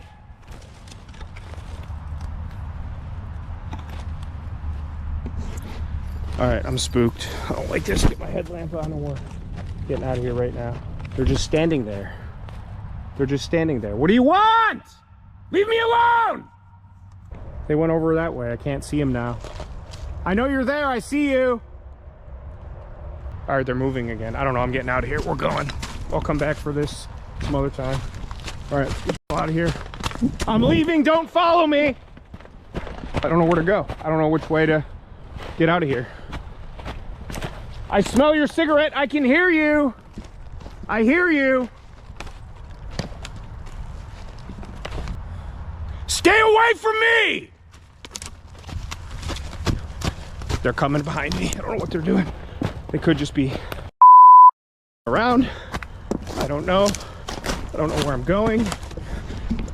They're at my campsite. I see them. I see you reflecting off my tent. Leave my alone! All right, I'm getting out of here. You can have it. One of them's following me. One of them's... Okay, here's a trail of some kind.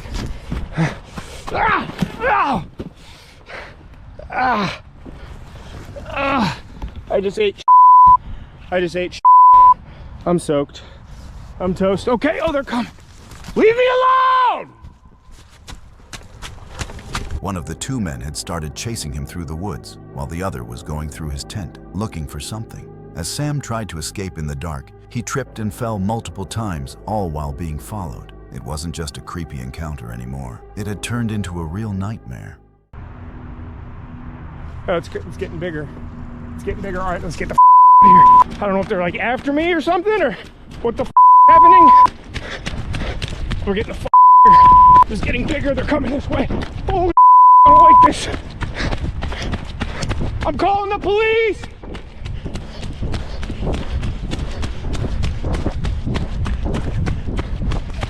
Okay, okay.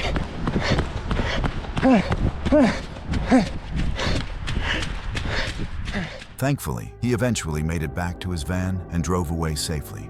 When he returned the next morning, his gear was still there, untouched. That's what made it all even creepier. Whoever those people were, they weren't there for his stuff. They were there for him. Tim Morozov is a Russian YouTuber known for his camping adventures and occasional ghost hunting content. But during one trip, things took a terrifying turn. While camping in the forest with his loyal dog, Kuchum, Tim began hearing footsteps circling his tent in the middle of the night. As someone with plenty of experience in the outdoors, he came well prepared and armed, ready to defend himself if needed.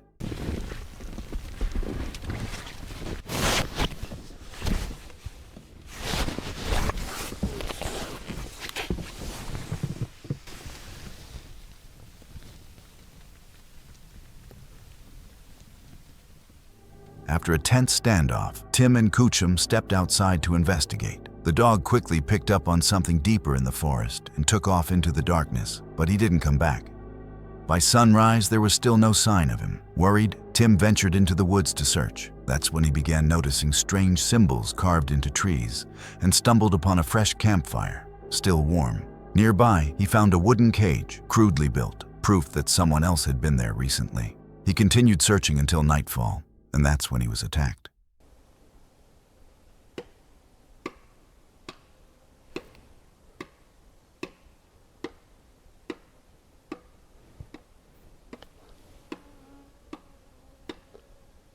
Bana.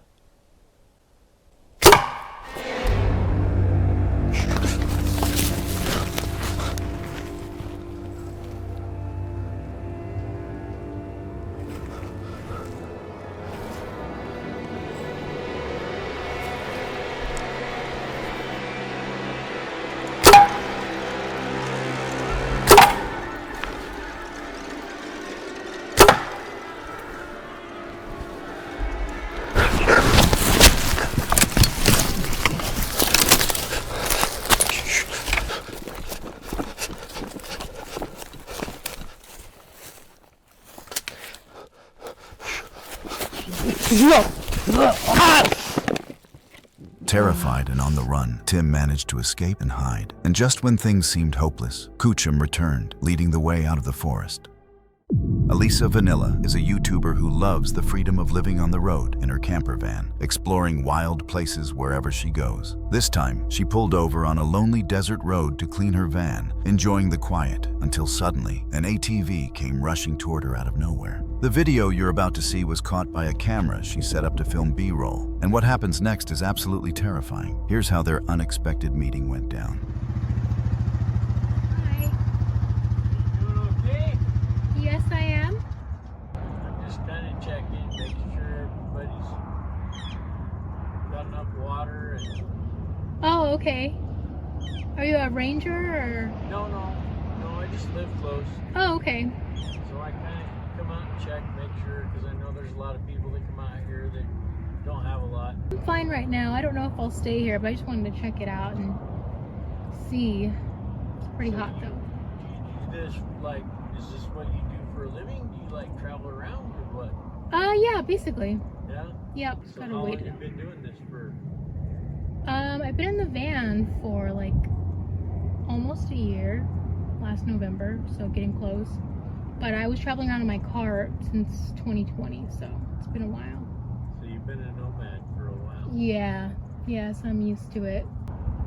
When I'm here, just checking on people, making sure they got water, got what they need. Cool.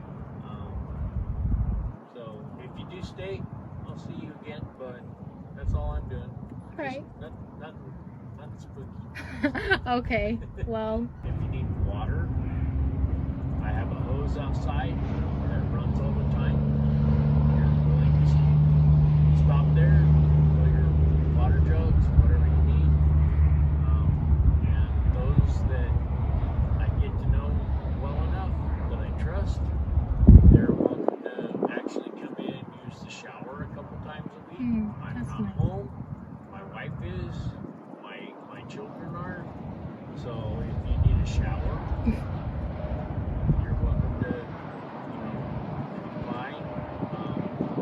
Probably would work better since you're a female. It would probably work better if you came by while I was there a couple of times. Just so my wife gets to know you, so she doesn't think there's something stupid going on. Right. But, if you need a shower or something, that's not a problem. The man came up to her and asked if she needed some water, which seemed like a kind gesture.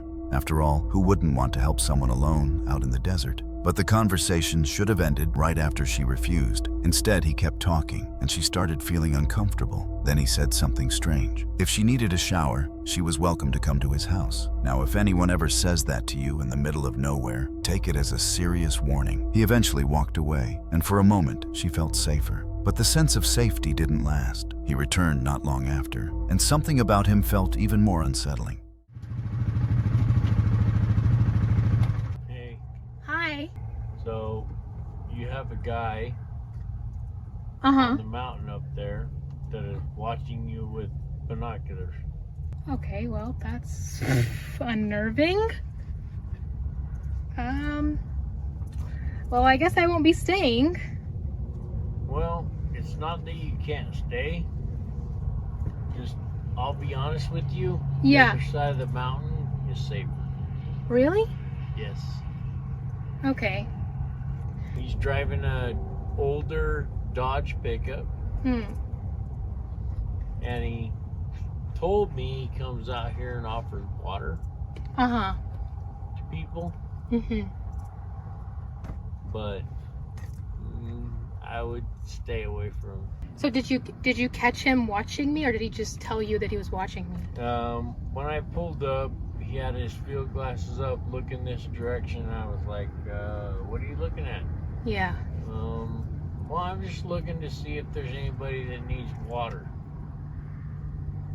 So anyway, he's, you see that white truck? Underneath the tree? I'm right in the tree view, so. All right, come out here and I'll show you. Just so you know. Yeah, it's also just odd that there's not really anybody out here. Get a good description of that truck. It was a white truck. It's white and burgundy. Honestly, I'd move to the other side. So, I mean, I did want to stay because it's nice out here and it's quiet, but if there's somebody watching me, then obviously I don't think I should stay out here at all. Well, that's fine. That's your choice too. Yeah, that's really sucks. It was really nice out here, but well, at least I got to put my laundry away. It's always easier to do housekeeping out in the open rather than in the city somewhere. So just finishing up my laundry and then I'll probably have to leave, but that's okay. There's something about him that's just off. At first, he acts like he's being helpful, even mentions some other guy supposedly lurking around. But while she's minding her own business, just folding laundry. He stands there in complete silence, watching, not saying a word, not moving, just staring. It's the kind of quiet that makes your skin crawl. You can almost see it in his face. He's thinking about something, weighing a decision, and whatever it is, it's not good. As soon as he walked away, she didn't wait around. She packed up, got in the van, and drove away fast. It's a good thing she trusted her gut and left when she did. Some situations might seem harmless at first, but your instincts know better. And in a place that isolated, ignoring them could have ended very differently. Josh is a YouTuber who loves pushing boundaries. He's always out hiking, camping, and exploring places most people wouldn't dare to go. On this trip, he set his sights on something different, a cave buried deep in the jungles of Sri Lanka. Locals warned him not to go near it. They said it had a dark history, that it was once used by cannibals. Some refused to even speak about it, but Josh didn't back down. He grabbed his gear and went straight into the jungle, alone. The deeper Josh went, the more surreal things became. The trail, once rough and nearly invisible, suddenly turned into a winding mountain road, almost too perfect, like it wasn't meant to be found. Despite the intense heat and the weight of his gear, he kept pushing forward, drenched in sweat, but mesmerized by the raw beauty around him. Sri Lanka's jungle was wild, but stunning. And just when it felt like the exhaustion might slow him down, fate stepped in. The distant sputter of an engine echoed through the trees. A tuk-tuk out of nowhere. You'd think a local was being generous by helping him out, right? Well, keep watching to see otherwise. The driver didn't speak much English, but he understood enough to help. No questions asked, just a nod. And suddenly Josh was off again, climbing higher into the mountains, heading straight toward the cave. The road may have been beautiful, but the path ahead was anything but safe. He was just a short hike away from the cave now. Only a few stone steps stood between him and the entrance. But then, something changed. Two men emerged from the trees, silent, expressionless. They didn't speak. They didn't smile. They just started following him, step for step. When Josh paused, so did they. At first, he brushed it off as a coincidence. But then, one of them stepped closer and asked him to follow them. Josh declined, calmly, respectfully, but they didn't back off. That's when the uneasy feeling kicked in. Something wasn't right. Instinctively, Josh pulled out his camera and hit record. What happened next left him even more unsettled. I've been joined by some friends. They're showing me around. Very cool. I thought it was a bit strange that as soon as I began filming, they moved out of the shot. But I tried to ignore them and stayed focused on filming the cave I'd worked so hard to reach. Yet every time I lowered the camera, they would tell me to follow them as they wanted to show me something. At this point, I did feel quite uncomfortable, but I decided to give them the benefit of the doubt. I think these guys want to show me something. All right, we're going this way? But when I finally saw what they wanted to show me, everything changed. Wow. It was an abandoned house, and they wanted me to go in first. Okay, I'll follow you, after you.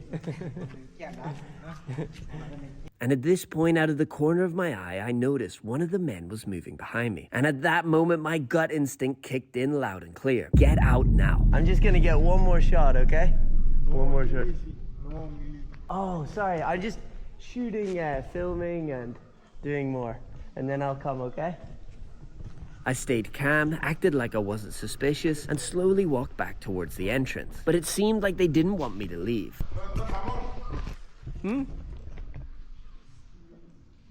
I'll come soon. I just want to shoot this. But you go, I'll stay. And then I come later. I'm just filming everything. Okay? Okay. So I pretended to take this shot, and when I saw they were distracted, I made my move. At first, I walked at a normal pace, as off camera I had told them I'd forgotten something on the trail. But then, I heard footsteps coming after me, and that's when I ran. Whatever those men wanted, Josh didn't wait to find out. The moment he saw an opening, he took it, quietly distancing himself before things could escalate. He didn't run, he didn't panic, but every step away from that abandoned building felt like escaping a trap that had already started to close. And then he broke into a sprint, fueled by instinct and adrenaline. It was obvious. They weren't just casually walking the same path. They had a plan, and it didn't feel right. Maybe they thought he'd follow out of politeness or curiosity. Maybe they thought he was alone, vulnerable, and easy to manipulate. Out here, in the middle of nowhere, you learn fast. Hesitation can be dangerous, and trusting the wrong person can cost you everything. Josh got lucky, but this was a reminder. Cameras might catch the story, but instincts are what keep you alive. Luke is a man that has a real passion for the outdoors. He's always out camping, not just for the views, but because he genuinely enjoys it. He often talks about his gear on his channel, and this time, he's heading into the wild to explore a rugged mountain known as Devil's Throne. This is an episode that a lot of people have been looking forward to, and that includes myself. This is a very odd location. Strange things happen here. This is my 4th time to the Devil's Throne over the years, and every single time, I've experienced some odd things. Already, I've had 2 experiences just coming up the mountain here.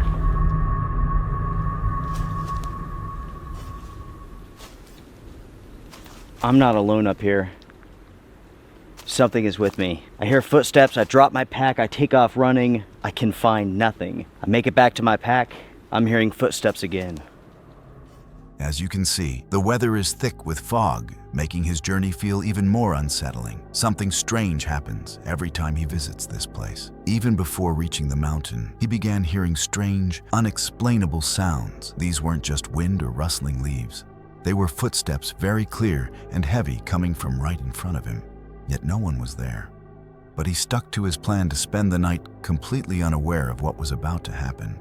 This large rock structure, everyone, is the Devil's Throne. Basically, it's a series of rocks stacked on top of each other, jutting off and over this mountaintop. It is extremely cool. At the same time, because of the size of this, it offers a ton of protection. So, when you're underneath this gigantic rock, it could be storming outside, and underneath here, you will stay dry. After a long hike, he finally reached his camping spot.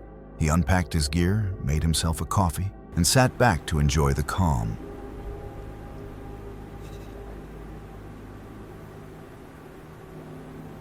This time, there were no footsteps, just silence and a moment of peace. But that quiet didn't last, because something suddenly broke the stillness.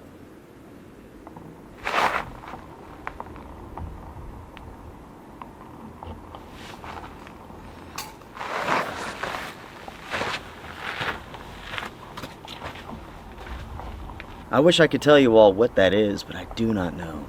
Like, it's like just out of my reach as far as my hearing goes, you know? It's like one of those things where, like, I feel like I could tell what it was if it was just a little bit louder, but I can't. It sounds weird though, that's for sure.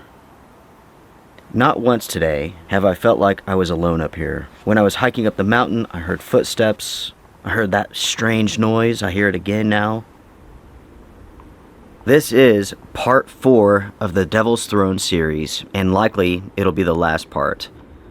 I wanted to come up here, spend the night, see what happens, and I will share with you all my experiences. Already a bit strange, you know what I mean? He couldn't figure out where the sound came from or what it was, but it left him with a growing feeling that he wasn't alone on that mountain.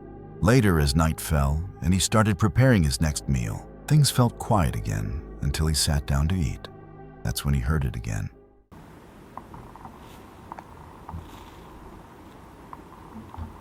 I am still hearing that sound. It's pretty loud too. Closer.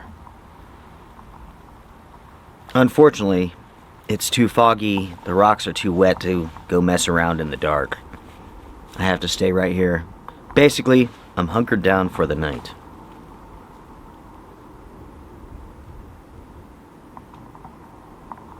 That is so weird. I don't know what those sounds are, but they don't seem like they'll stop anytime soon.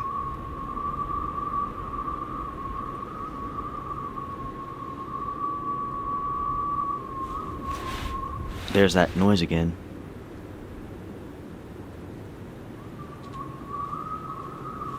Every time I hear it, it sounds like it's in a different place. I don't know. It doesn't seem to be coming any closer. Like when we were eating, it was pretty loud, but now it's fairly far off. And that makes it kind of strange, you know what I mean? I really don't know what to think about those sounds. Maybe there's a normal explanation. But the footsteps we heard in the beginning, that's hard to ignore, especially since he was completely alone up there. I'm not saying it was Bigfoot, since I don't think it's possible, but if you've got any ideas, let me know in the comments. Tom is a YouTuber known for exploring abandoned places with his friends, often looking for signs of the paranormal. In this video, they decided to check out Ridgely Hospital, a former psychiatric facility in Lancaster, UK. But as they made their way through the building, they were loud and careless, not exactly the best idea when you're somewhere unfamiliar and potentially dangerous. Oh my good lord. Is anyone here? See, that's where the nurse was spotted walking from one side to the other. What the fuck was that though? Oh my god. No, that was a bang and a half. They suddenly started to hear a lot of noise echoing through the building, which quickly turned the atmosphere from curious to deeply unsettling. This is who I think it is, you're pathetic. Don't say that, man. You've been I want a loud bang. Give us a fright if you can. What the fuck was that? No, calm down. Calm the f down. Calm the f down. We asked for it. The video just cut off on the end of that as well. We asked for it. Hey, let's just keep exploring, man.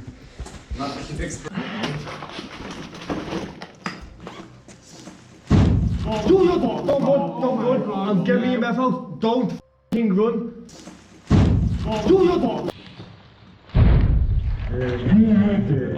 Yeah, someone's got you going for all that just in case you need to run. Let's go.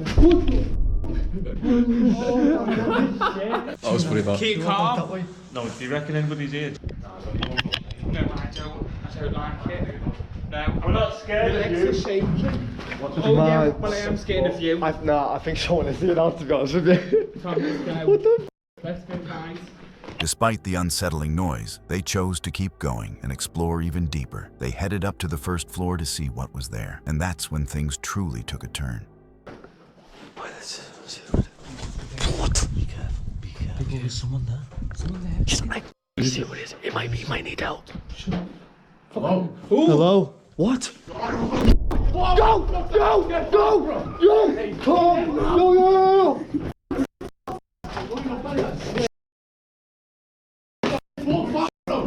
Everyone okay? Keep calm. Calm down.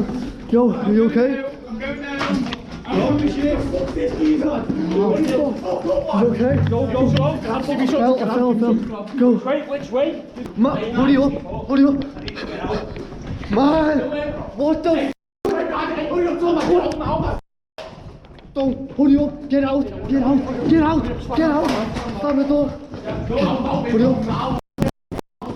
Hurry up! He's coming! He's right there! What the Suddenly, a man burst out of one of the rooms, screaming at them. Without thinking twice, Tom and his friends took off, sprinting out of the building, while the man chased them all the way to their car. Fortunately, they managed to drive off without getting hurt. It's still uncertain who the man was, but it's believed he was a homeless person, furious at them for making noise in what might have been his home. Swamp Valley is a YouTube channel run by Sky, known for his camping and survival videos. Back in October 2019, he posted a video documenting a camping trip with his friends, just a laid-back trip to relax, spend some time outdoors, maybe have a few drinks together, and enjoy the weekend with the boys. But as he made his way to the campsite where his friends were waiting, he realized something unsettling. He was being followed. We're getting there. Hell of a walk up here. It's uphill for about 2 miles, but worth it though.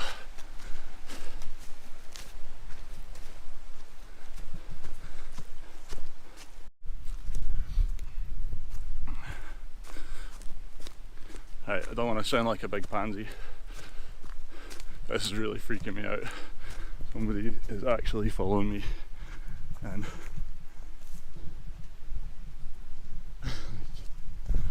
it's freaky, man.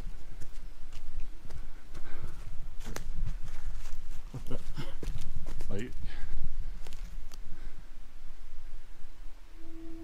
At first, he just picked up his pace. Looking back every few seconds, the man seemed to disappear for a moment, giving Sky a brief sense of relief. But rather than rushing straight to where his friends were waiting, he decided to play it safe and ducked behind some trees, choosing to hide for a while, hoping the man would simply walk past without noticing him.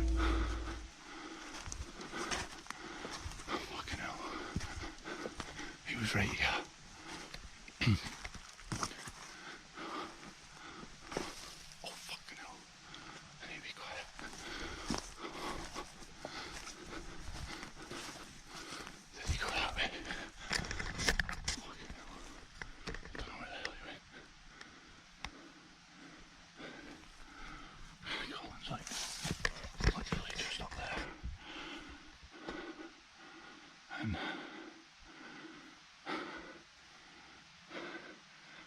I don't know where he is. I give Colin a phone. Just tell him so he doesn't get done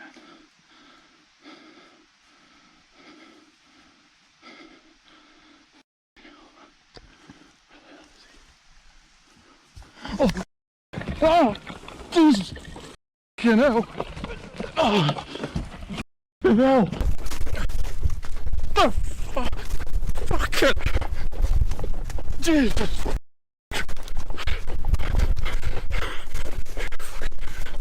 River. River.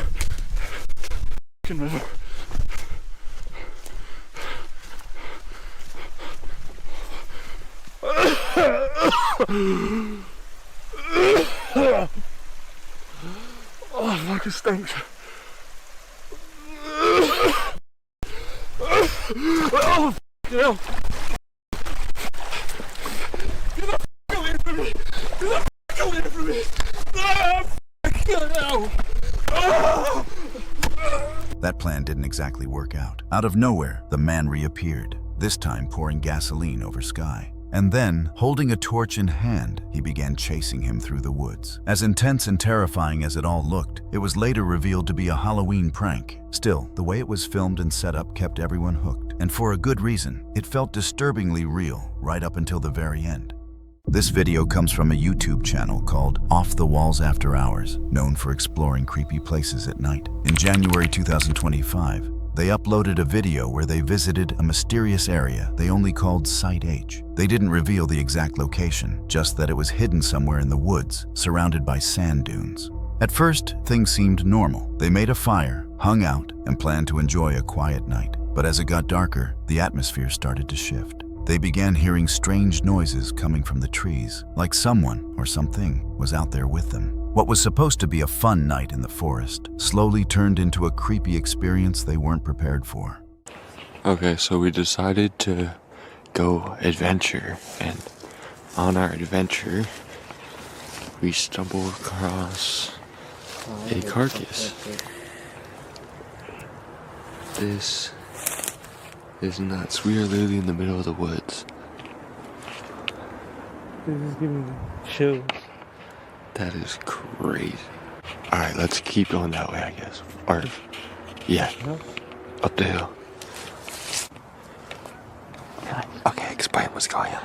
So guys, we came across some wood, what we were kind of looking for, but in the distance, there is another campfire going off in the distance. So someone had to also the good idea. You guys can see it on camera, probably. Just barely see it on camera. It's more than good. It looks like it was just two when I was up there. Let me see what I can do. I really can't see shit. Oh, we're about to see right now, for sure. Looks like three. While exploring the woods, the group suddenly came across the remains of a decaying animal. It was a disturbing sight that quickly changed the mood from relaxed to tense, the quiet reminder that they weren't alone or that something dangerous might be nearby. As they kept going, something else caught their attention, the faint glow of another fire, flickering through the trees. In such a remote area, the thought that someone else was out there wasn't reassuring, it was deeply unsettling. 3 people at least. Yeah. Maybe a fourth.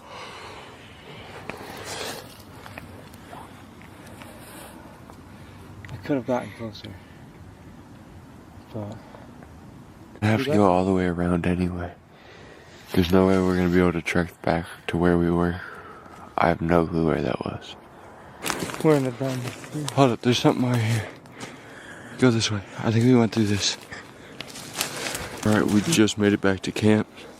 We are now relighting the fire. Jesus, I can speak. But noises in the distance are just echoes. We are all good guys. We kind of f***ed with them. It was kind of f***ed up. But it was f***ed up.